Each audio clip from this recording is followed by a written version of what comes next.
If confidence actually worked, you would not be freezing right before doing the thing that you know you're able to do. The problem isn't confidence, the problem is capacity. Most high performers don't stall because they lack belief. They stall because their nervous system hits a limit before their mind does.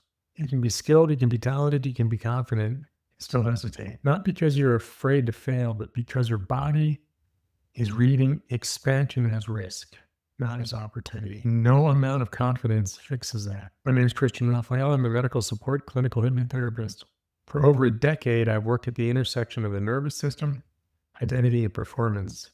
I work with highly capable people who are doing meaningful work, but keep hitting the invisible ceiling at the edge of growth. I don't teach hype. I don't teach forcing yourself through something, pushing through resistance.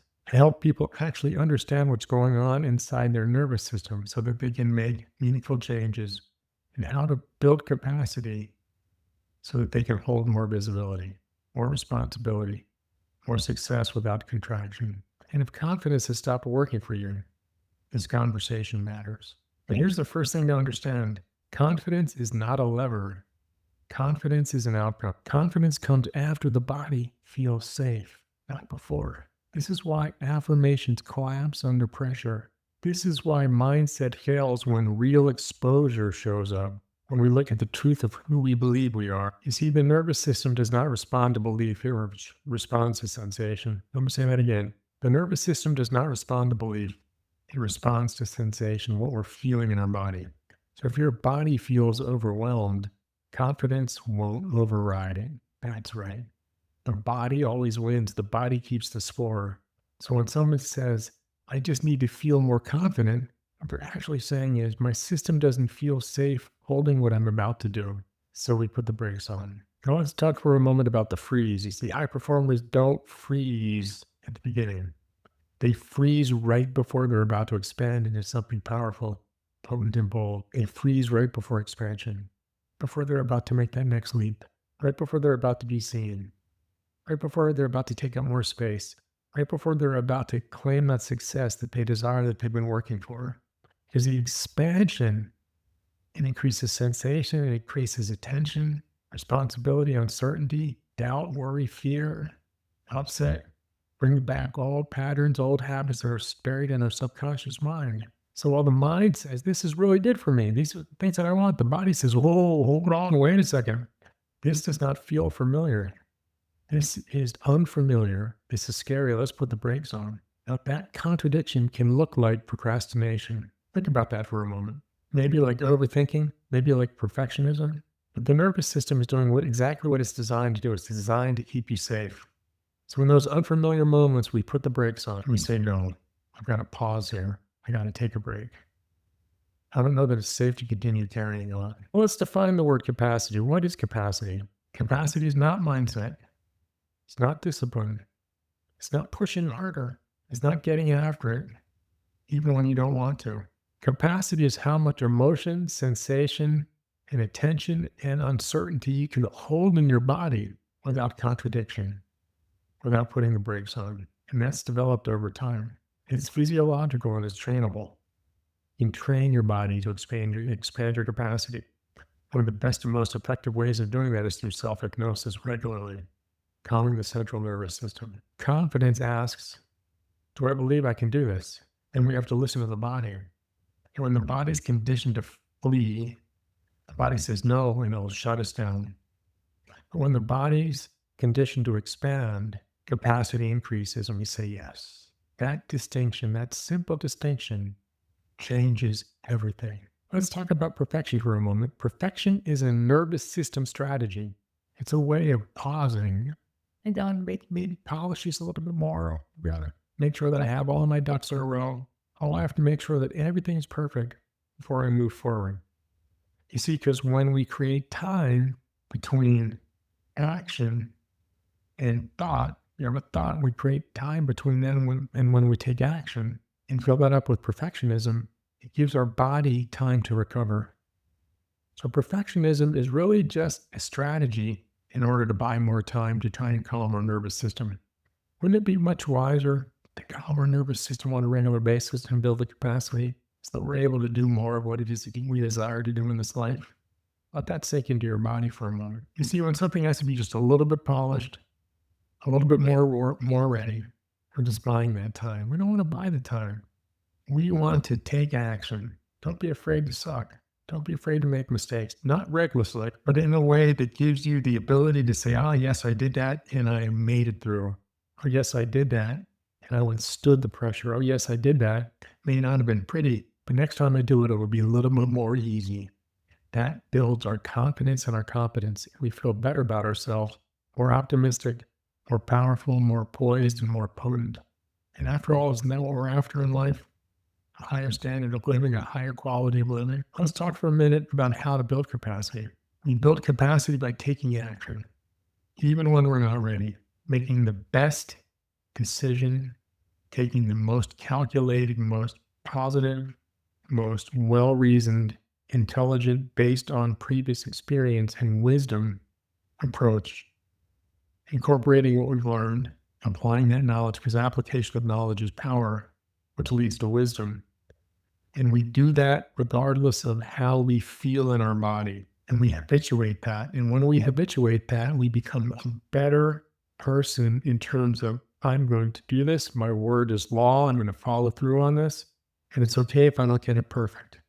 It's okay if I don't do it 100% right. I'm going to learn. I'm going to grow.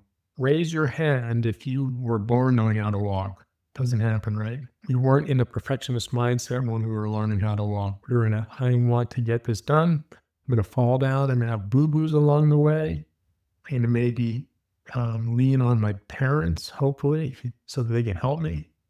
I'm going to become a better version of myself. And one day I'm going to walk. I'm going to walk and be strong. When we apply the same thought and the same feeling to life, we can then give ourselves the grace and the permission not to be perfect, but just to be. To accept the fact that we're becoming better versions of ourselves. We're human becomings. Every day and every way, we're getting better and better. So capacity ultimately grows through regulated action, persistent, consistent, regulated action that develops a habit force, and that habit force develops a rhythm, and that rhythm develops predictability, and that predictability calms the nervous system. So it's almost the more that we get used to doing something and doing it our best, to the best ability that we have, continuing to practice it more and more and more, and be willing to not do it perfectly, the calmer we're going to feel in our body. And when we feel calm in our body, our capacity expands. And as our capacity expands, we can hold more. And when we hold more and we become a better version of ourselves, we have more to offer others. It's not about dramatic leaps. It's about speaking before the confidence even arrives.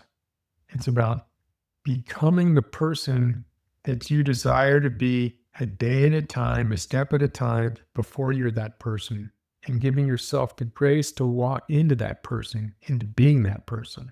When you give yourself the grace to walk into being that person you desire to be, pretty soon you're going to start to recognize that person as, wow, look at how far I've come. One of my wise mentors said something along the lines, I'm going to paraphrase this, who you become through the service of others is the gift you have to give others. Who you become through the service of others is the gift that you have to give others. It's almost like believing is seeing, being willing to go out on the limb and to move forward. That's going to build capacity. It's not easy. Are you brave enough to do that? Are you brave enough to build the capacity? It's a hero's journey. When capacity grows, urgency stops. When capacity grows, our heart expands. When capacity grows, gratitude blossoms. When capacity grows, our willingness to serve and to give to other people multiplies. When capacity grows, kindness is revealed. Capacity is the byproduct of the truth of who we are, has infinite possibility here on the planet in a human becoming form, in my opinion. That's what capacity is about at the end of the day. At least it is for me. Now, the interesting thing about this is that not only do we become more calm, our speed increases. What do I mean by that? What I mean by that is we become more calm and we start to make connections in our mind and our body more rapid because we have a greater ability to hold more. We become even more of a hollow reed through which energy flows. When that energy flows through us, And we know it, and we're standing in that funnel, we're standing in that passage, we're standing in that column of infinite possibility, infinite potential. There's a knowing and there's a surrender, and there's an even deepening calm that comes over me. And I realize, wow, life is really, really good. And it's in that zone, it's in that place, it's in that space of becoming where the magic happens. The magic happens when who I am becoming is what I do. That's what I found to be true. Capacity is going to come from the willingness to learn, to grow, and to become a better version of yourself. So don't be afraid to suck. I have a reframe for you. You don't need more confidence. You need a system that increases what your nervous system can safely hold. Let me say that again. You don't need more confidence. You need a system that increases what your nervous system can safely hold so that you can hold the truth about you, the truth of who you are. This applies to all areas of life: business, leadership, money, personal relationships. So when the capacity rises, confidence follows. Naturally, it doesn't force itself. It just is. No hype, no self-betrayal. No, am I doing this right? It just is. The nervous system is revealing itself as strong, powerful, balanced, and holding the capacity for the truth of who you are. That's where the real momentum comes from. If it's landed for you, notice where in your life you have been trying to use confidence to override your nervous system. That edge, that contradiction, that hesitation is not filled. That's your training point. It's Christian Raphael. If you enjoyed this video, like and subscribe. You can find me on all social media platforms. Tune in for more motivational tips and life lessons. Be kind, be well, be a blessing.